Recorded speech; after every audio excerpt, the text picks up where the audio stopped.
Qual a função do faxineiro, faxineira no condomínio?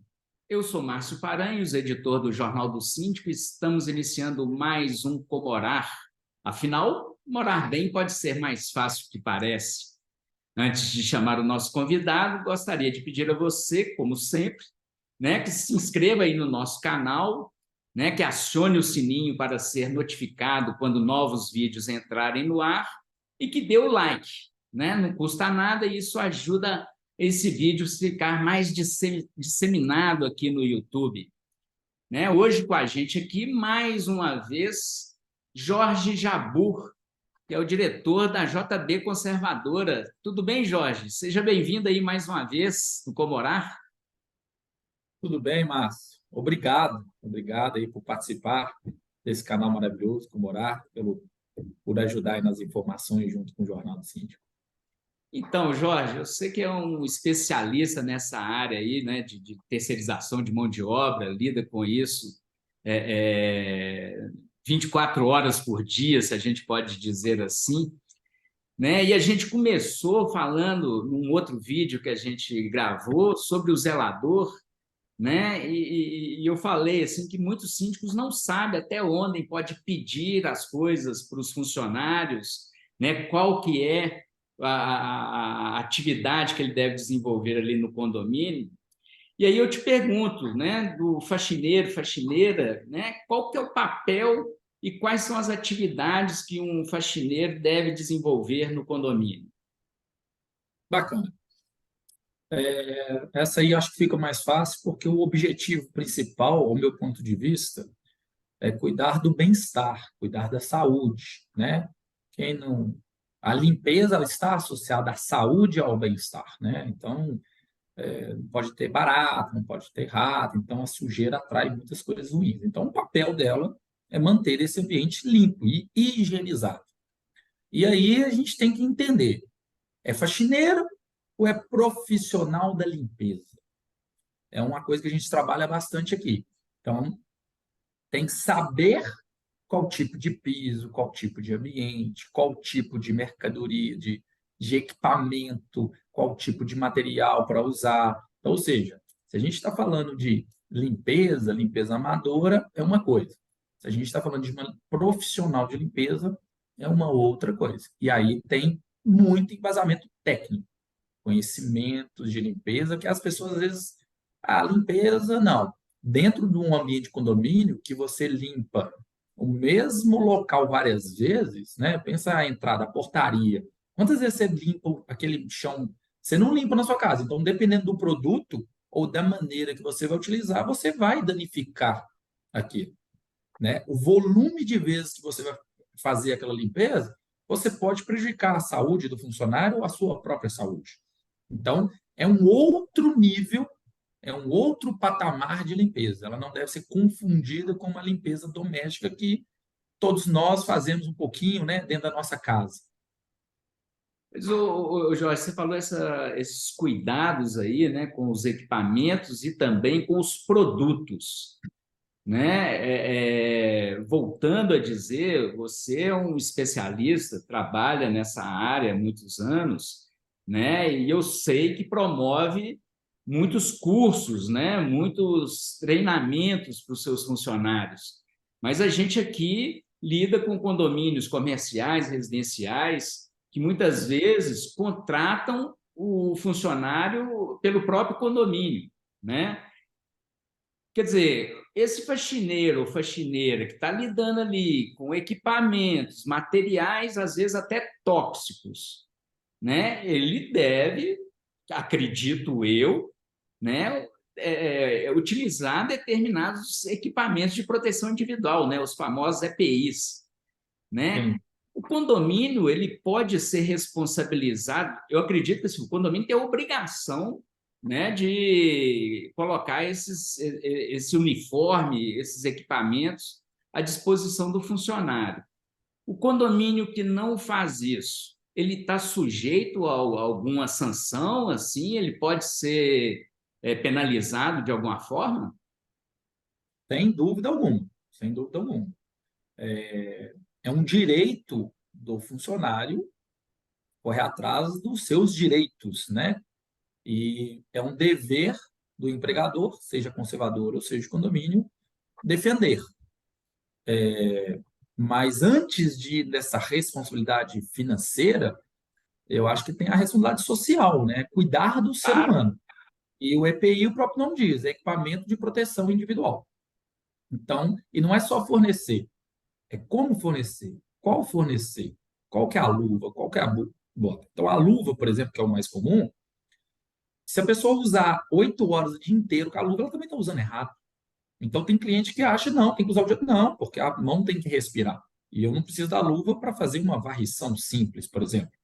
Mas é muito importante ter a luva para limpar um banheiro, por exemplo. Você vai ter contatos biológicos ou para utilizar determinados produtos que pode agredir. Então, tem a hora certa. Então, por trás ali, você tem que ter dois aspectos. O primeiro, pensando-se na segurança, é o SESMIT. Então, acho que é muito difícil um condomínio ter o seu SESMIT, seu técnico de segurança, seu engenheiro, seu médico, que faz uma avaliação do ambiente, dos riscos e das devidas orientações, treinamentos e a definição do EPI adequado. Então, eu tenho que definir qual é o EPI e como usar.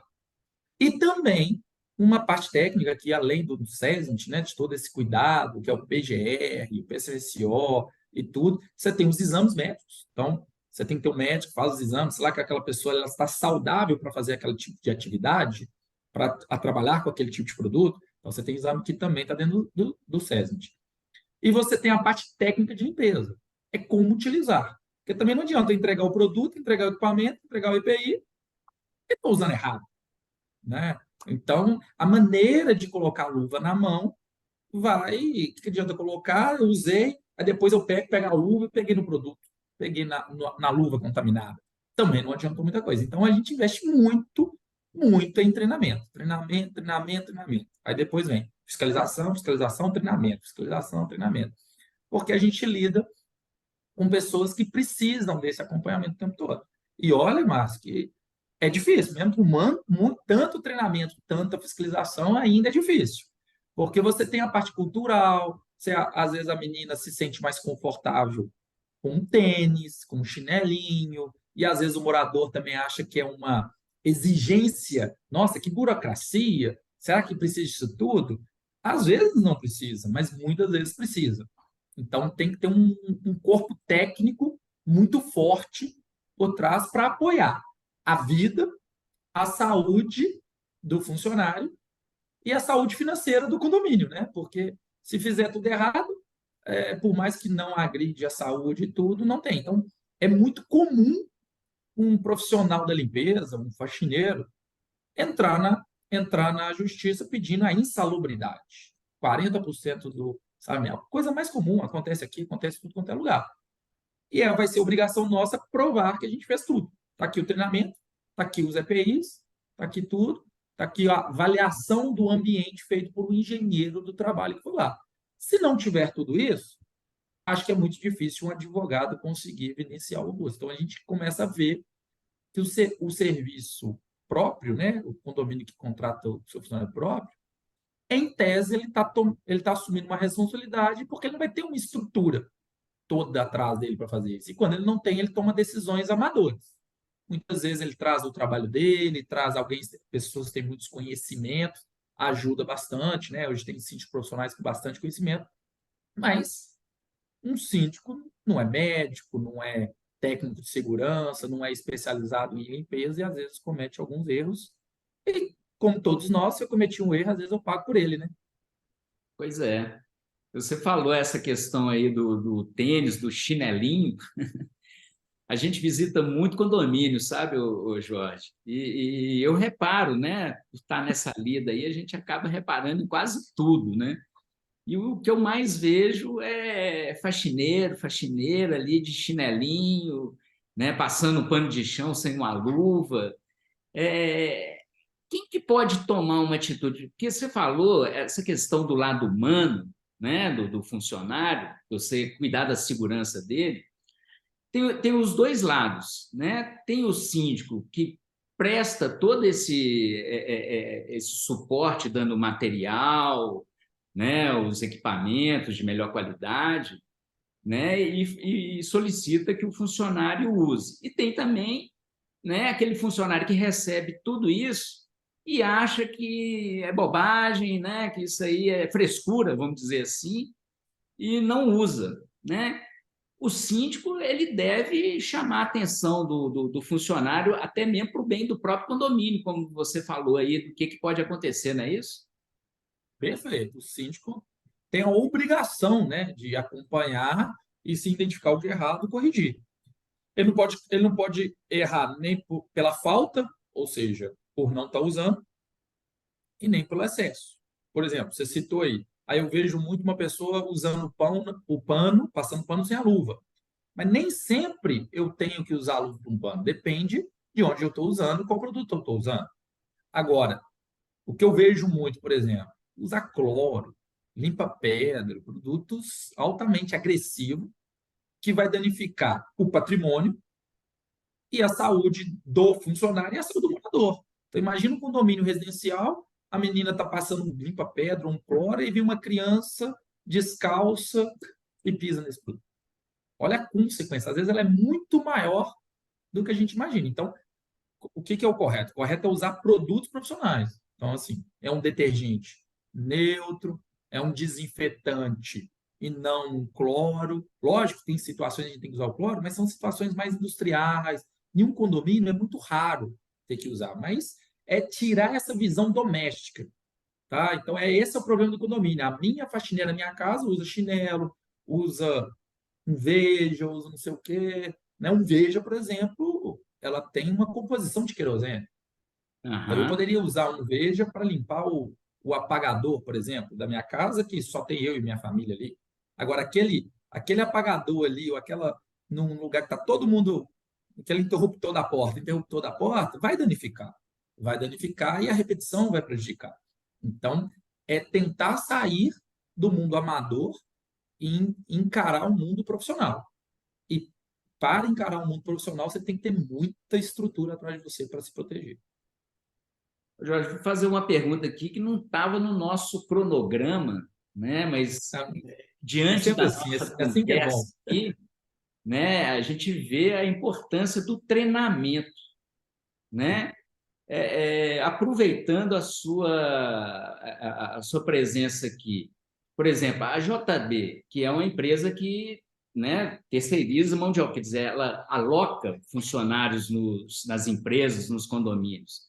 Mas ela, por acaso, ela presta um serviço assim de treinamento para funcionários onde, por exemplo, o funcionário é próprio do condomínio ou não? Isso aí é só uma coisa própria da empresa.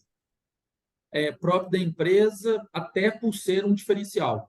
Né? A gente conhece uma ou outra empresa que faz, e a gente percebeu que está muito amador. E aqui a gente está constantemente. E o problema, mas que não é só treinar, tem a supervisão, tem que acompanhar.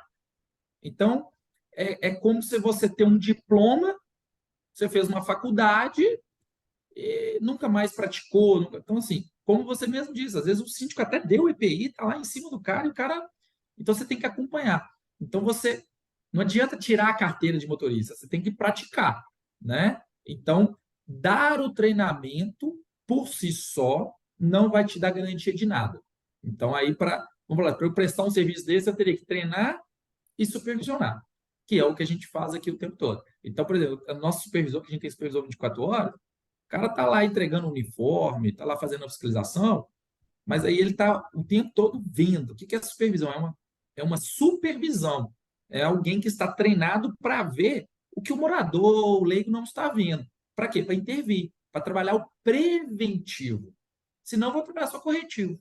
Eu vou lá, acabou, estragou, deu problema e tal. Então, tem que prever. Então, eu tenho que treinar, mas você concorda comigo que nenhum de nós vamos absorver 100% do conteúdo em um único treinamento? Isso é impossível.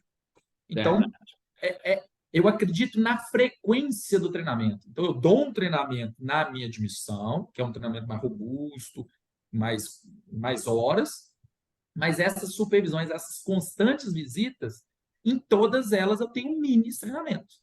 São mini. Então, frequentemente a gente está treinando. Maravilha! Esse foi Jorge Jabbour, diretor da JB Conservadora. Muito obrigado pela sua participação aqui, Jorge. Eu que agradeço. Obrigado. E você, gostou desse conteúdo? Compartilhe aí nas suas redes, né? E não deixe de fazer a sua inscrição no nosso canal. E também dê um joinha aí, né? Se você gostou dessa informação, para nos ajudar a ficar mais relevante aqui no YouTube. O Comorar volta numa próxima oportunidade com novos vídeos. Até lá!